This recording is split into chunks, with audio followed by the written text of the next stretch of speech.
देखिए बच्चों, अब हम लोग यहाँ पे एक नया टॉपिक शुरू करते हैं। हम लोगों ने एप्लीकेशन ऑफ डेरिवेटिव में tangent, normal, angle between two intersecting curves ये सब देख लिया है। Now the next one is increasing and decreasing function. तो जो नेक्स्ट टॉपिक है in like application of derivative, that is increasing and decreasing functions. So as always, first of all we'll be looking at the definition of increasing, decreasing, the terms related, and then the condition under which we can say, we can claim that a function is an increasing or a decreasing function. तो देखिए सबसे पहले हम लोग यहाँ पे बच्चों definition को समझते हैं। definition simple है। डेफिनेशन ये कहती है कि एनी फंक्शन, यहां पे ये वर्ड मार्क करिएगा, any function f of x, ठीक है। So any function f of x, there is no restriction on the type of function for which we are considering this definition. So any function f of x is said to be an increasing function,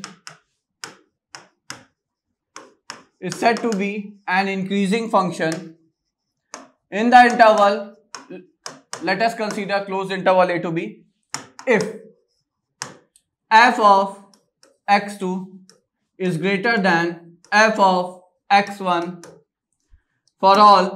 Now this is a symbol for all. ये जो symbol है बच्चों ये for all का है ना। तो f of x2 is greater than f of x1 for all x2 greater than x1 and where obviously both x1 and x2 belongs to the interval a to b. ये definition है simple सी। तो कोई भी कैसा भी function, differentiable, discontinuous, non differentiable, continuous, whatever it is, doesn't make any difference. Definition is universal for any type of function. तो अगर ये डेफिनेशन ये कहती है कि देखिए बात सीधी सी है, x2 greater than x1, what does that mean?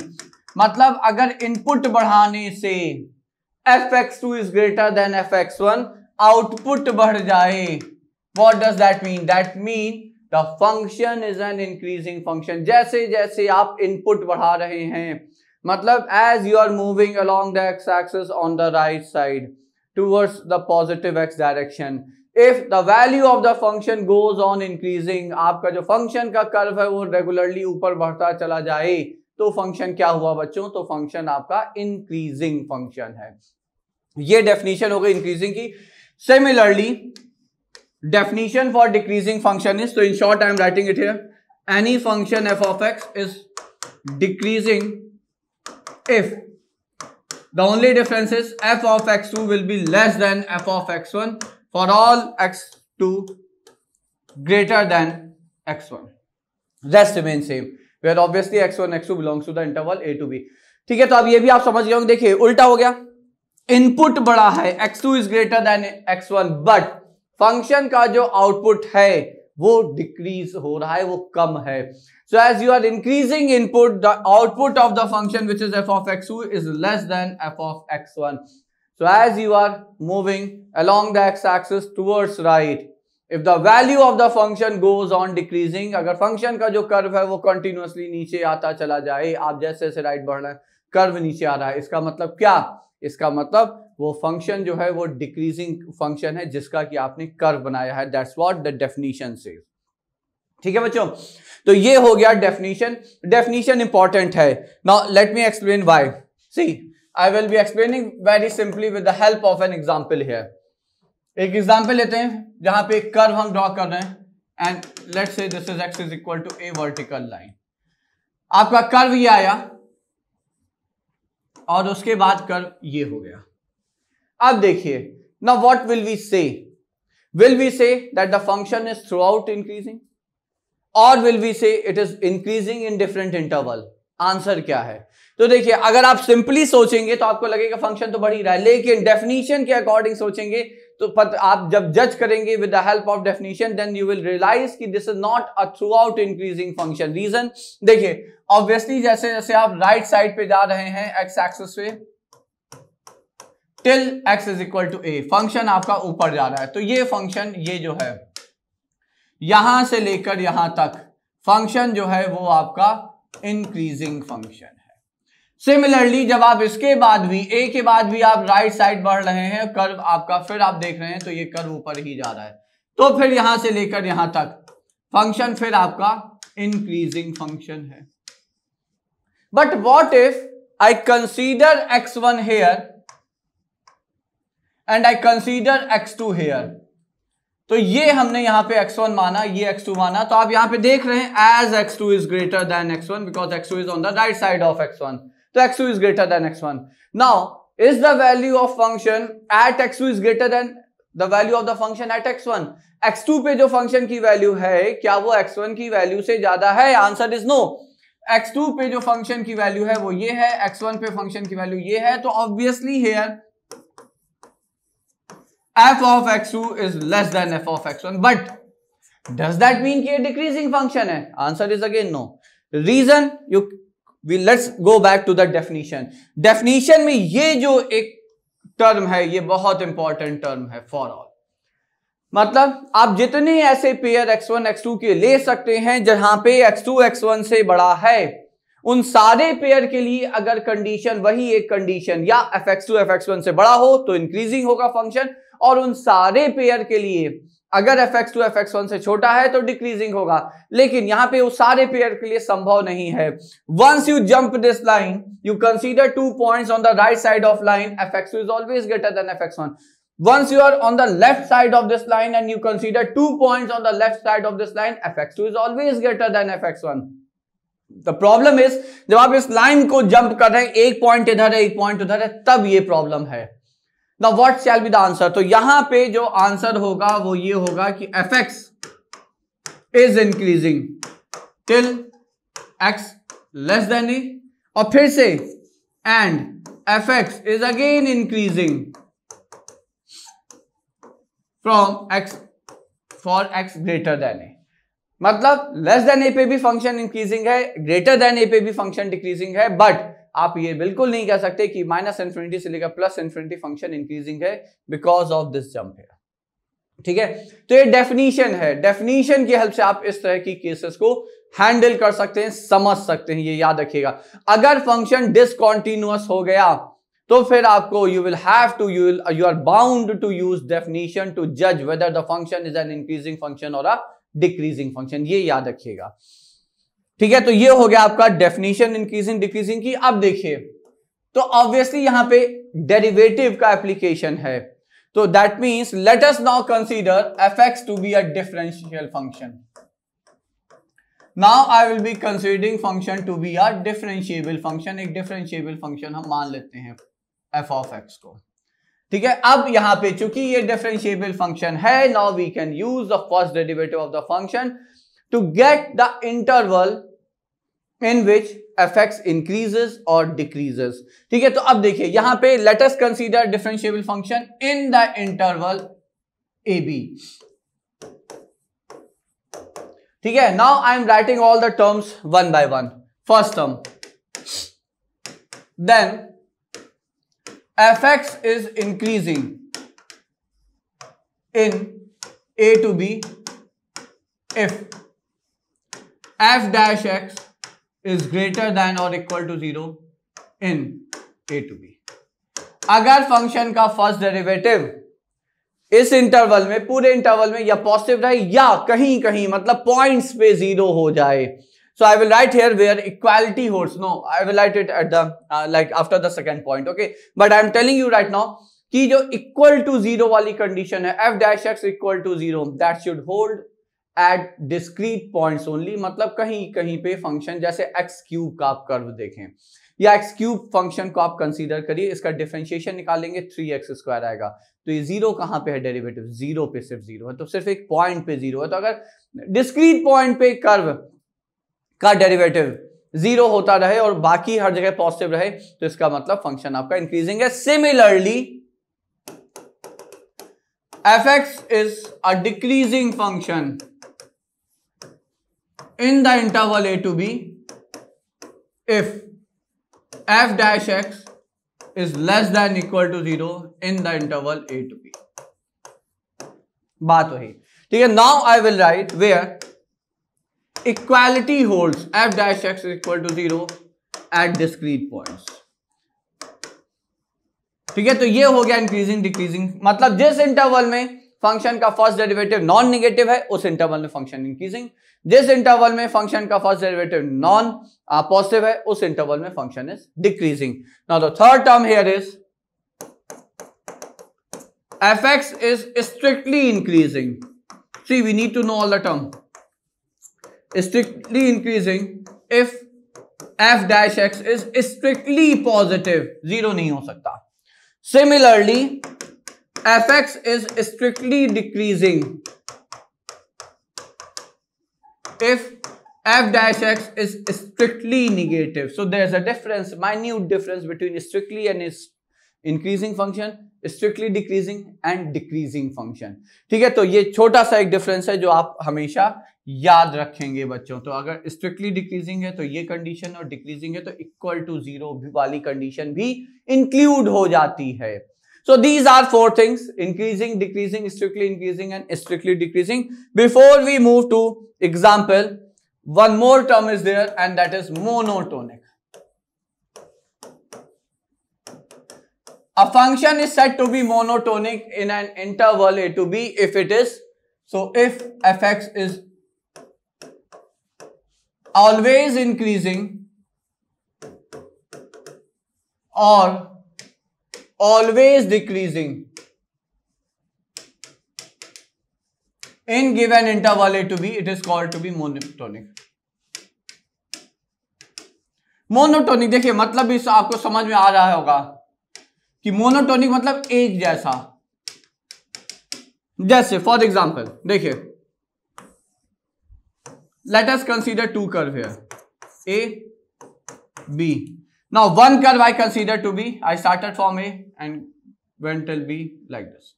तो अब ये कर्व जो है थ्रू आउट इंक्रीजिंग है, ये मोनोटोनिक कर्व है. एक कर्व हमने बनाया, now curve in white is represent the curve of monotonic function because it is throughout increasing only in the interval a to b. a से b interval में function सिर्फ increase कर रहा है.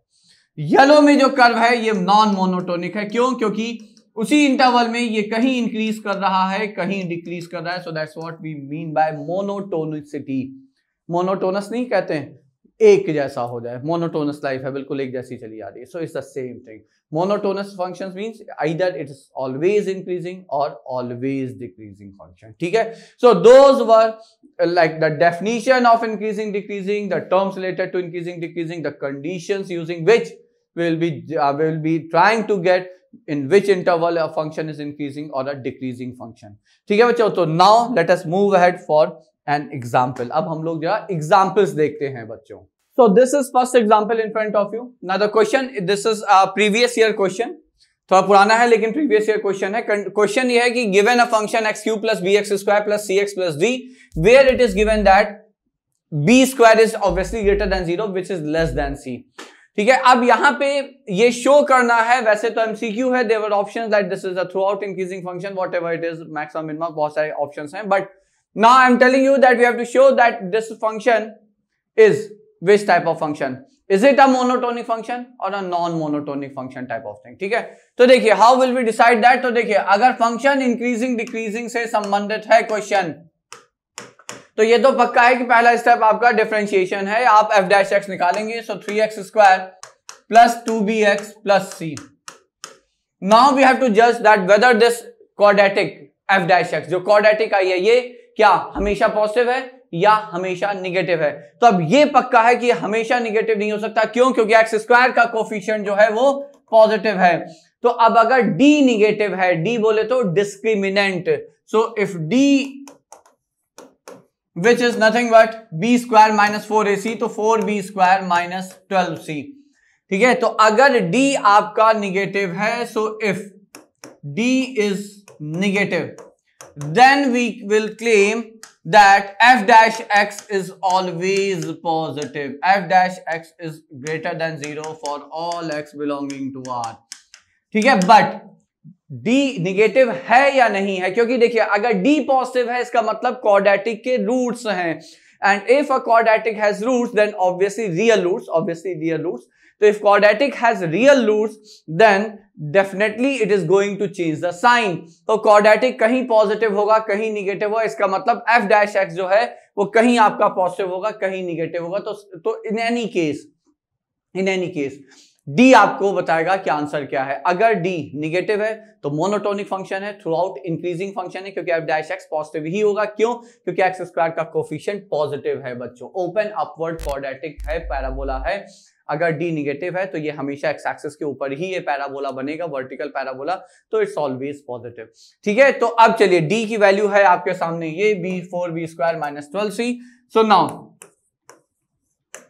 4 आपने कॉमन ले लिया, ये आ गया b स्क्वायर माइनस 3c. ठीक है, अब यहां से आपको क्या पता चल रहा है कि b स्क्वायर, तो अगर हम यहां से देखें तो देखिए c पॉजिटिव है बच्चों, c जो है वो पॉजिटिव है. ठीक है, तो अगर हम यहां पे 4b स्क्वायर माइनस 3c, इसका मतलब b स्क्वायर माइनस 3c का ही साइन 4, तो कांस्टेंट वही बताएगा पॉजिटिव है कि निगेटिव है. और यहां से हमें पता है कि b square minus c negative है एंड c इज पॉजिटिव. ये दोनों चीजें हम यहां से ऑब्जर्व कर रहे हैं. ठीक है, तो अब ये बताएं कि b स्क्वायर माइनस 3c को हम लिख सकते हैं 4 times b square minus c minus 2c. ये ऑलरेडी निगेटिव है और 2c उसमें से सब्ट्रैक्ट कर रहे हैं जहां पे 2c जो है वो पॉजिटिव है. तो निगेटिव में if you are subtracting a positive value what will you get? So this is always negative. ठीक है, तो ये d जो है वो आपका हमेशा निगेटिव रहेगा.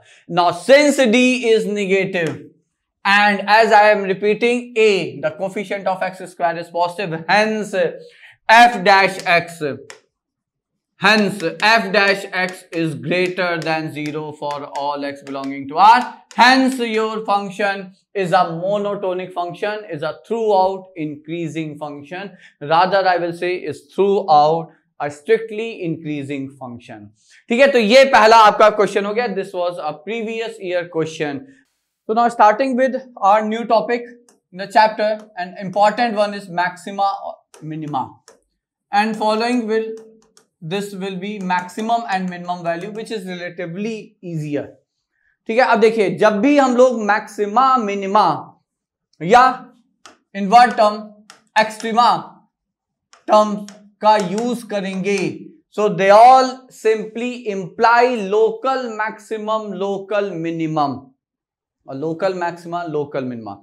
ठीक है, तो अगर मैक्सिमा शब्द का यूज किया जाए तो वो लोकल मैक्सिमम ही है. How do we explain it? ठीक है, तो जल्दी से पहले before I move ahead with the definition एक चीज जल्दी से आपको समझाते हैं. आप ऐसे समझें कि आपके स्कूल में 10 सेक्शन हैं, हर स्कूल का टॉपर, हर सेक्शन का टॉपर मैक्सिमा है.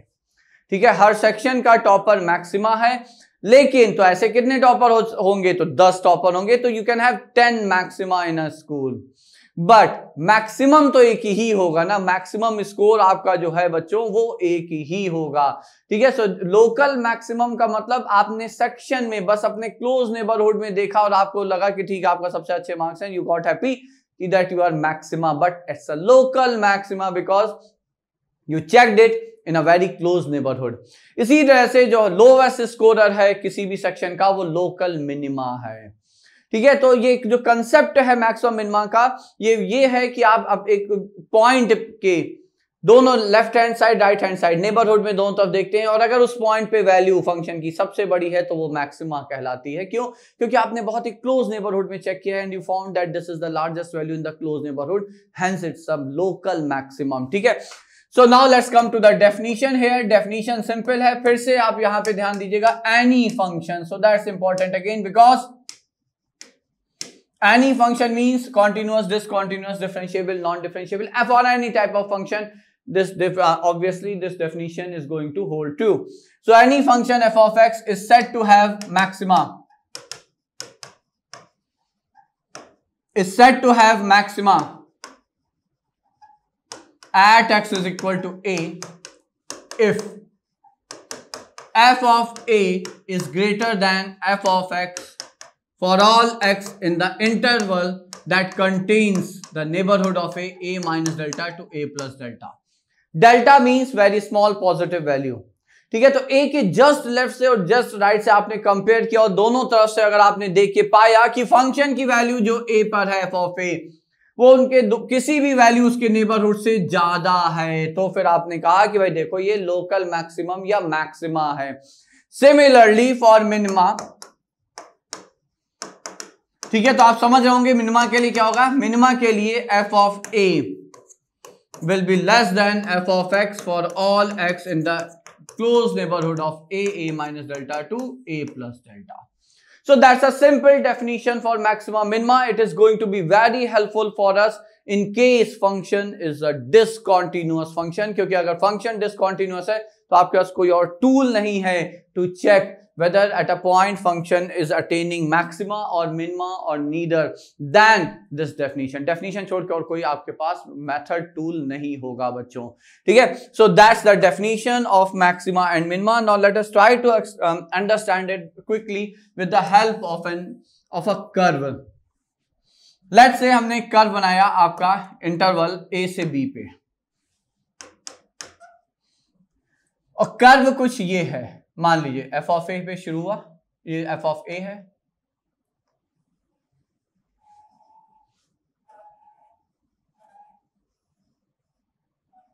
ये फंक्शन आपका कुछ इस तरह से है। Now tell me how many maximas are there. So every peak here is a maxima. जो सारी पीक आपको दिख रही हैं वो सारी पीक्स किसकी हैं, तो वो मैक्सिमा की पीक हैं। So how many maxima you have in the interval A to B, so you have 4 maxima. How many minimas you have, तो जितने क्रॉस दिख रहे हैं, क्रॉस हम बना रहे हैं, वो सारे आपके मिनिमास हैं। There are 3 minima. Maximum value कहां है, so maximum value is at, see from this curve you can say, तो ये मैक्सिमम वैल्यू है आपकी। So maximum value is at one of the maxima. Minimum value function कहां ले रहा है, तो वो किसी मिनिमा पे ना लेके वो and point of the interval पे ले रहा है।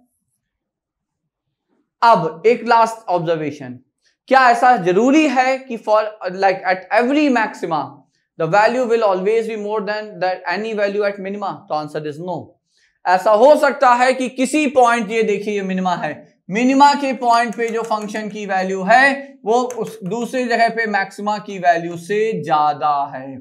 So the value of function at any minima can be more than the value of the function at some other maxima point. ठीक है, तो इसमें ऑब्जर्वेशन में खास खास पॉइंट्स ये हैं कि ऐसा जरूरी नहीं है कि सिर्फ मैक्सिमा पे ही आपको मैक्सिमम वैल्यू मिले, हो सकता है and point of the interval पे मिले। ऐसा जरूरी नहीं है कि सिर्फ मिनिमा पे ही आपको मिनिमम वैल्यू मिले, हो सकता है कि वो and point of the interval पे हो, जैसे यहां पे। ऐसा जरूरी नहीं है कि सारे मैक्सिमा पे फंक्शन की वैल्यू हर मिनिमा के वैल्यू से ज्यादा हो, इसका उल्टा भी हो सकता है, as in this case the value at minima is less than, is greater than rather, is greater than the value at maxima. ठीक है, so these are few points which you should keep in your mind, ये दिमाग में आपको रखना होगा। So that was one thing which we need to understand.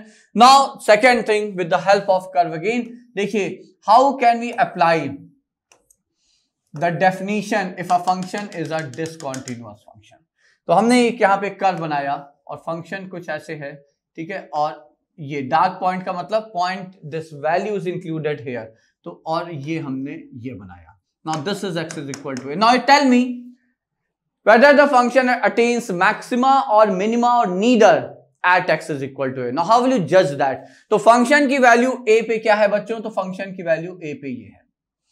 अब ए के लेफ्ट साइड पे आइए तो फंक्शन की वैल्यू ए से ज्यादा है, एफ ऑफ ए से ज्यादा है कि कम है, तो ऑब्वियसली उसके लेफ्ट साइड पे, और क्लोज नेबरहुड पे फंक्शन की वैल्यू जो है वो एफ ऑफ ए से ज्यादा है। आप उसके क्लोज नेबरहुड राइट साइड पे आए ए के, तो राइट साइड ए के जस्ट राइट साइड पे फंक्शन की वैल्यू फिर से एफ ऑफ ए से ज्यादा है। तो since F of A is the lowest value for all x in the interval a minus delta to a plus delta, hence this point x is equal to a is the point of minima here. बात समझ गए? अब एक curve और बनाते हैं। See, this is how you can draw several like many different types of curve here. बहुत सारे अलग अलग टाइप के कर्व बन सकते हैं। So I am again claiming it to be x is equal to a, और अगर अब हम यहाँ पे कर्व बनाएं कुछ ऐसा, ठीक है, और ये आ गया आपका ऐसे।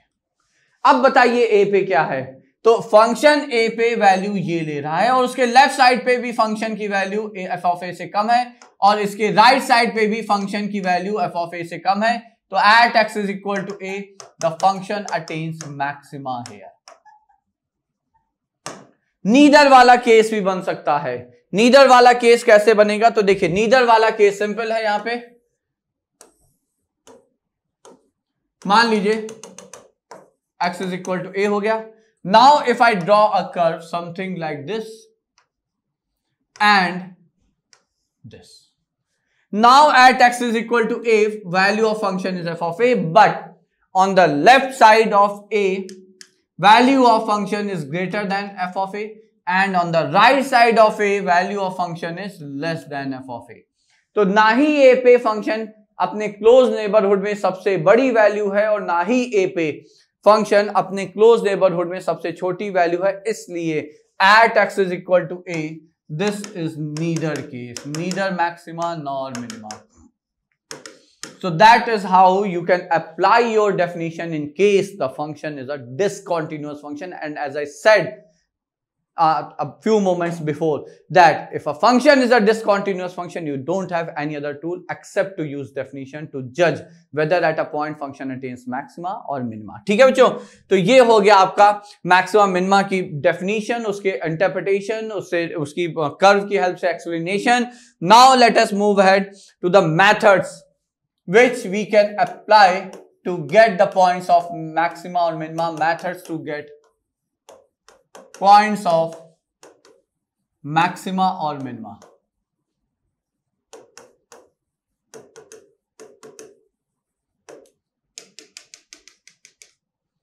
ठीक है, so methods to get points of maxima और मिनिमा. अब यहां पे देखिए तीन क्लास में हम लोग चीजों को डिवाइड कर सकते हैं. पहला, we have already discussed, if fx is a discontinuous function. अगर फंक्शन discontinuous है, so the only method is definition.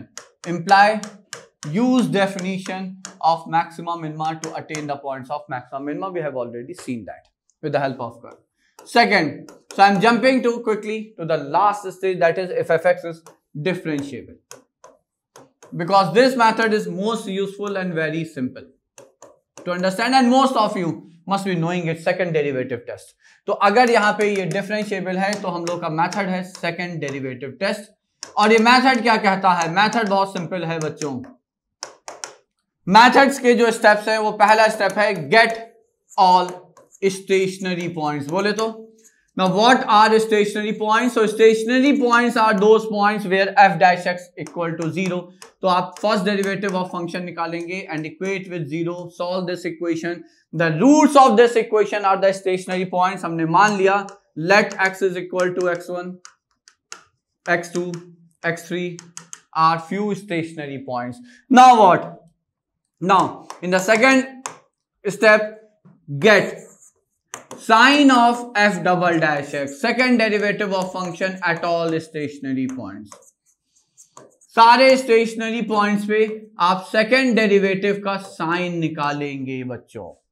ठीक है, तो अब होता क्या है, तो होता यह है कि if let's say at x is equal to x1, हमने मान लिया कि at x is equal to x1 जो आपका साइन है फंक्शन सेकेंड डेरिवेटिव का, वो मान लेते हैं कि वो निगेटिव है. So what does that mean? So that means x is equal to x1 is actually point of maxima. तो जहां पे सेकेंड डेरिवेटिव का साइन निगेटिव वो पॉइंट ऑफ मैक्सिमा, और जहां पे सेकेंड डेरिवेटिव का साइन पॉजिटिव वो हो जाएगा आपका पॉइंट ऑफ, क्या हो जाएगा बच्चों, मिनिमा. तो x2 is point of minima.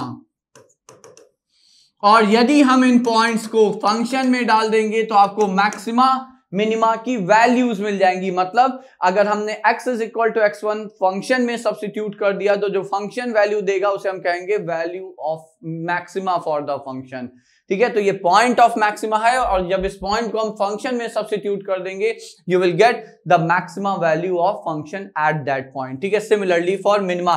But what if at some point the second derivative gets 0.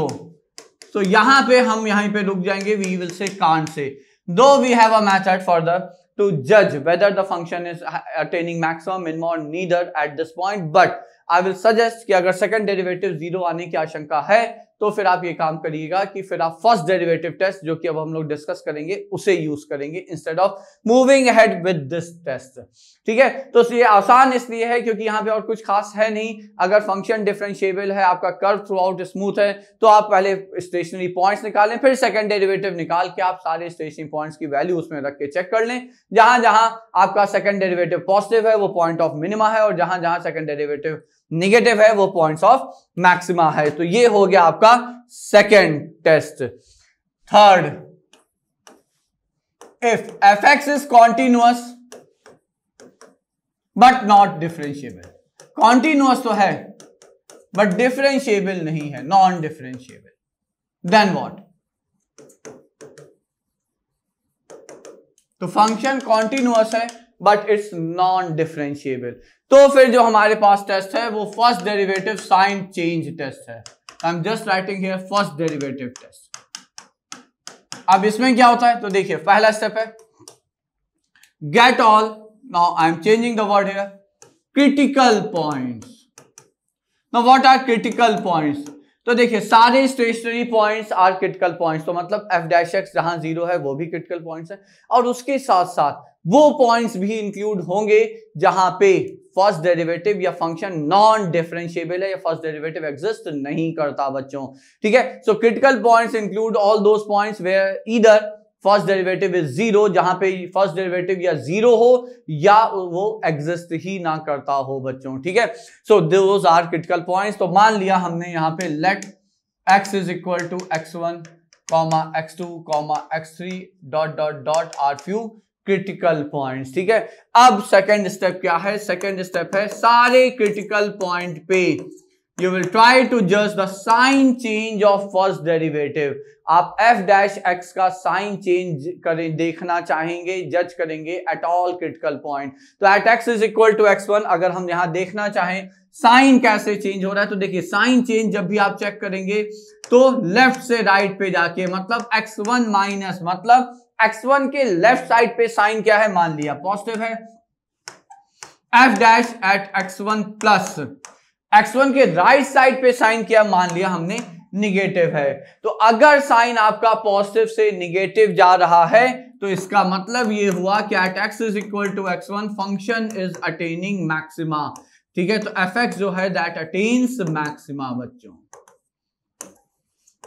ठीक है, तो मतलब अगर f डैश x का साइन किसी क्रिटिकल पॉइंट के अबाउट लेफ्ट से राइट जाने पे पॉजिटिव से निगेटिव है तो फंक्शन उस पॉइंट पे मैक्सिमा अटेन करेगा। सिमिलरली मान लीजिए आपने कहा भाई दूसरे क्रिटिकल पॉइंट पे आप चेक करते हैं और दूसरे सिनेरियो को डिस्कस करते हैं, तो f dash of x2 minus, ये अब हमने कहा निगेटिव है, and f dash the sign of first derivative on the right side of x2 maybe is positive. Now what does that mean? That means x2 rather is point of minima.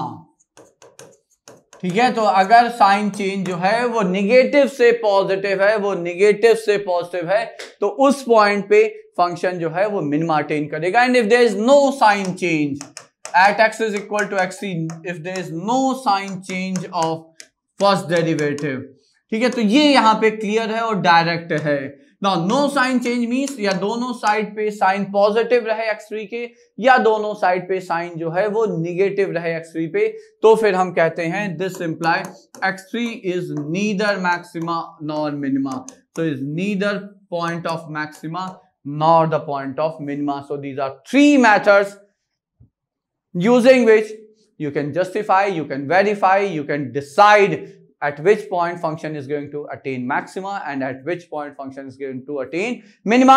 यहां पे ये ध्यान रखिएगा कि कौन सा जो मेथड है वो कब यूज होना है। जैसे फर्स्ट डेरिवेटिव टेस्ट यूज होगा जब फंक्शन कॉन्टिन्यूअस नॉन डिफरेंशिएबल है, सेकेंड डेरिवेटिव टेस्ट यूज होगा जब फंक्शन आपका डिफरेंशिएबल है, और जो डेफिनेशन है वो आप तभी यूज करिएगा जब आपको पता चल जाए फंक्शन डिसकंटिन्यूअस है, क्योंकि तब ना फर्स्ट डेरिवेटिव टेस्ट काम करेगा ना सेकंड डेरिवेटिव टेस्ट काम करेगा। ठीक है बच्चों, तो ये हो गया आपका discussion regarding the maxima and minima of the functions. ठीक है, तो चलिए अब हम लोग डिस्कस करते हैं यहाँ पे question, and with the help of example I will try to explain और discuss here all these methods one by one except the definition part, क्योंकि डेफिनेशन हम लोगों ने ऑलरेडी यहाँ पे डिस्कस कर ली with the help of curve. ठीक है, तो चलिए अब एग्जांपल्स देखते हैं बच्चों. तो देखिए ये एग्जाम्पल आपके सामने है, प्रीवियस ईयर क्वेश्चन है, 2018-19 में पूछा गया है. क्वेश्चन सिंपल है, ये आपके सामने एक पॉलिनोमियल फंक्शन है which is defined, obviously polynomial function है, for all real x defined है. Now you have to find the points of maxima and minima for this question. ठीक है, तो पहला स्टेप तो क्लियर ही है. अच्छा, पॉलिनोमियल है, हमें पता है बच्चों कि ये थ्रू आउट डिफरेंशिएबल फंक्शन है, तो इसमें तो सेकंड डेरिवेटिव टेस्ट भी हम बहुत आराम से सिंपलेस्ट जो पॉसिबल टेस्ट है लगा सकते हैं. तो चलिए सबसे पहले एफ डैश एक्स निकालते हैं. वो हो जाएगा 36x cube plus 36x square minus 72x, और हो गया बात खत्म. अब इसको हम सॉल्व कर देते हैं equal to 0, because as I said it's a throughout differentiable function. तो सारे क्रिटिकल पॉइंट्स एक्चुअली सारे स्टेशनरी पॉइंट्स ही होंगे, सिर्फ वही क्रिटिकल पॉइंट्स होंगे जहां पे एफ डैश एक्स 0 होगा, बिकॉज ऐसा कोई पॉइंट ही नहीं जहां पे फंक्शन डिफरेंशिएबल ना हो. तो अगर हम इसे सॉल्व करते हैं तो you can take 36x common here, you get x square plus x minus 2 equal to 0. Now what are the roots of this equation? तो इस स्टेशनरी पॉइंट्स आएंगे बच्चों वो 0 है, और जब इसे हम फैक्टराइज करेंगे तो ये हो जाएगा x plus 2 into x minus 1 equal to 0. ठीक है, तो बाकी स्टेशनरी पॉइंट्स आ गए -2 और 1. तो these are 3 stationary points for this like function. ठीक है, तो इस फंक्शन के ये 3 स्टेशनरी पॉइंट्स हो जाते हैं बच्चों. अब देखिए, I will try to discuss like both the matter. Second derivative test भी देख लेते हैं और फर्स्ट डेरिवेटिव टेस्ट भी यहां से समझ लेते हैं. तो उसके लिए पहली चीज तो यहाँ पे एक बार हम एफ डैश एक्स को जरा फैक्टर्स के फॉर्म में लिख दें. So it's 36x times x plus 2 times x minus 1. तो जब फर्स्ट डेरिवेटिव टेस्ट देखेंगे will be using this thing. Okay, और जब सेकंड डेरिवेटिव टेस्ट देखने जा रहे हैं, सबसे पहले I will be looking at second derivative test, तो फिर हम इसे प्रयोग करेंगे. तो now let's move ahead. Now let us get the second derivative of the function for second derivative test. तो 36 तो आपका बाहर ही था. ठीक है, तो 36 आपका यहाँ पे कॉमन था. तो ये जो देखिए अब ये आपका एफ डैश एक्स है, तो 36 कॉमन है, रेस्ट एक बार हम डिफरेंशिएट कर देते हैं. तो ये 3x square plus 2x minus 1 हो जाएगा. ठीक है, तो ये हो जाएगा आपका 36 आपका बाहर था, सो this is 3x square plus 2x and this gives you I suppose it's -2 here. ठीक है, तो ये हो जाएगा -2. ये आ गया आपका second derivative. Now at all critical points, so at x is equal to -2 starting from the smaller most point. जब x को आपने -2 रखा तो ऑब्वियसली ये वैल्यू पॉजिटिव आएगी. तो here you anyone can check that x double dash of -2 is positive. अब चूंकि साइन पॉजिटिव आ गया, what does that mean? That means this is point of what? Maximum और मिनिमा बच्चों, ऑब्वियसली मिनिमा. जिस critical point पे second derivative आपका positive आ जाए वो पॉइंट ऑफ मिनिमा हो जाता है. Similarly now let us check at another critical point x is equal to 0. 0 रखते ही ये वैल्यू -2 दे देगा. तो f double dash 0 is obviously -2 negative. Now that means x is equal to 0 is point of maxima. तो ये point of maxima हो गया बच्चों. Now at the last let us check the sign at x is equal to 1. अब जब हम 1 पे sign check करेंगे तो f double dash 1. Now again you can see here 3 plus 2 5 minus 2 is 3, so it's positive. So the sign is going to be positive here. Now what does that mean? That means at x is equal to 1 we are going to have the point of minima. तो जहां पे second derivative positive वो point of minima, जहां पे second derivative negative वो point of maxima. तो what will be the answer? See, ये previous year का 18-19 का क्वेश्चन है, वो कितना आसान है, सीधा सीधा सा क्वेश्चन है. आंसर आपका क्या है? तो भाई मैक्सिमा कहाँ है? तो सिर्फ 1.0 पे, और मिनिमा कहाँ है? तो 2.1 और -2 पे. ये हो गया आपका पहला टेस्ट सेकंड डेरिवेटिव टेस्ट की हेल्प से, how to get maxima and minima. Now if I move ahead and see the second like the first using first derivative test. Now for the same question using first derivative test. Now see as I said, तो अब क्योंकि first derivative test चाहिए तो हमें पता है यहाँ पे फर्स्ट डेरिवेटिव आया क्या था। तो first derivative was 36 times x plus 2 times x minus 1। ठीक है, तो अब सारे क्रिटिकल पॉइंट्स पे, तो पहला क्रिटिकल पॉइंट है at x is equal to -2। अब -2 के लेफ्ट साइड पे और राइट साइड पे आपको साइन जज करना है, तो हमने कहा f dash of -2 left side. अब आप ये बताइए कि जब आप x को -2 के लेफ्ट साइड का मतलब समझिएगा बच्चों, है ना, बार बार वही बात है कि ये इसका क्लोज नेबरहुड है, तो -2 के जस्ट लेफ्ट पे इज लाइक -2.0001। ठीक है, तो जब -2 के छोटे हैं तो ये वैल्यू तो निगेटिव होगा, ये जो वैल्यू है आपकी x चूंकि -2 है तो वो निगेटिव है, तो पहली वैल्यू निगेटिव है। इनटू x प्लस 2 निगेटिव होगा जब x -2 से छोटा है, तो चूंकि x -2 से छोटा है तो निगेटिव। इनटू x ऑब्वियसली यहां पे -2 -1 निगेटिव, तो 3 निगेटिव। ओवरऑल साइन कितना, तो निगेटिव। तो f dash -2 is negative, similarly f dash -2 plus. अब फिर से समझिए, -2 प्लस मतलब just on the right side of -2, meaning thereby -1.999 type. ठीक है, तो इन एनी केस ये तब भी निगेटिव ही है, तो ये भी निगेटिव, लेकिन ये पॉजिटिव हो गया क्योंकि जैसे ही x -2 से बड़ा हुआ x प्लस 2 इज पॉजिटिव, तो ये पॉजिटिव हो गया।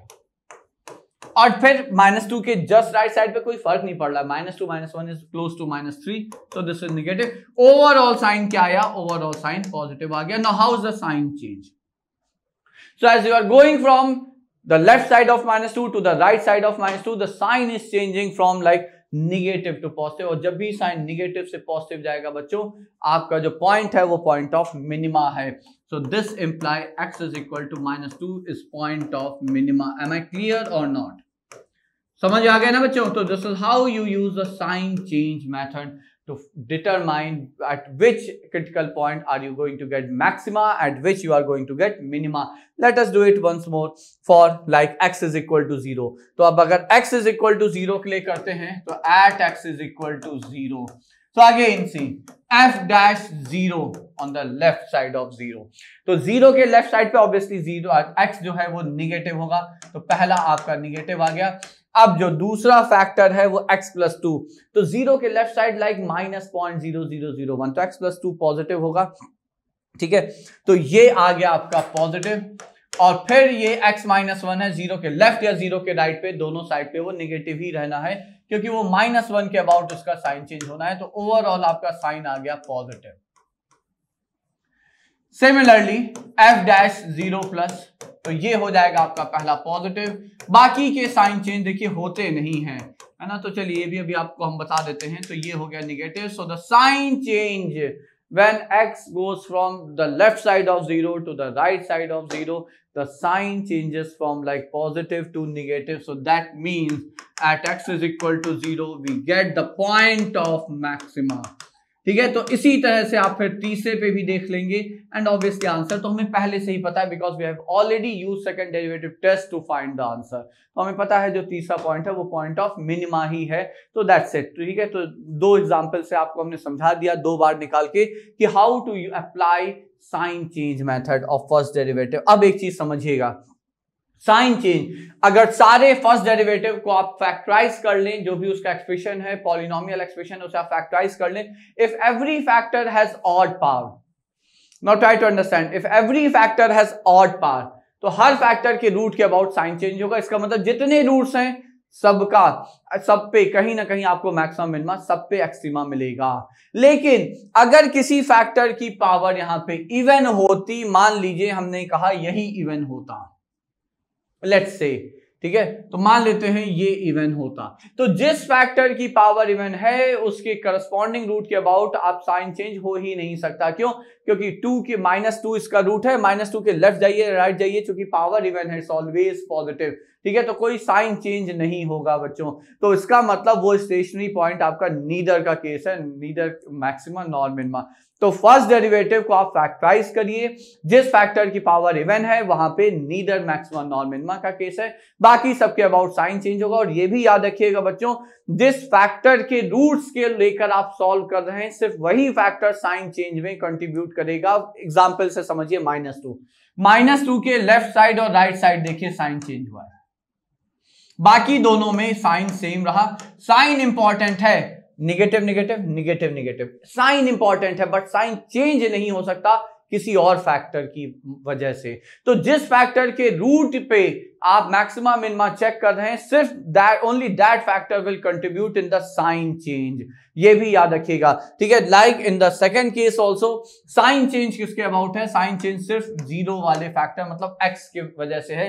यहां पॉजिटिव पॉजिटिव ही रहा और यहां निगेटिव निगेटिव रहा, ठीक है। तो ये दो बातें अगर याद रखेंगे तो बहुत जल्दी से आप जज कर सकते हैं। नीदर वाला केस तो आप देखते ही बता देंगे, ठीक है। उसके बाद फिर आप पॉजिटिव निगेटिव बहुत आराम से देख सकते हैं बच्चों। अब तीसरा एक चीज और यहां पे समझ लीजिए, देखिए पॉलिनोमियल फंक्शन था आपका,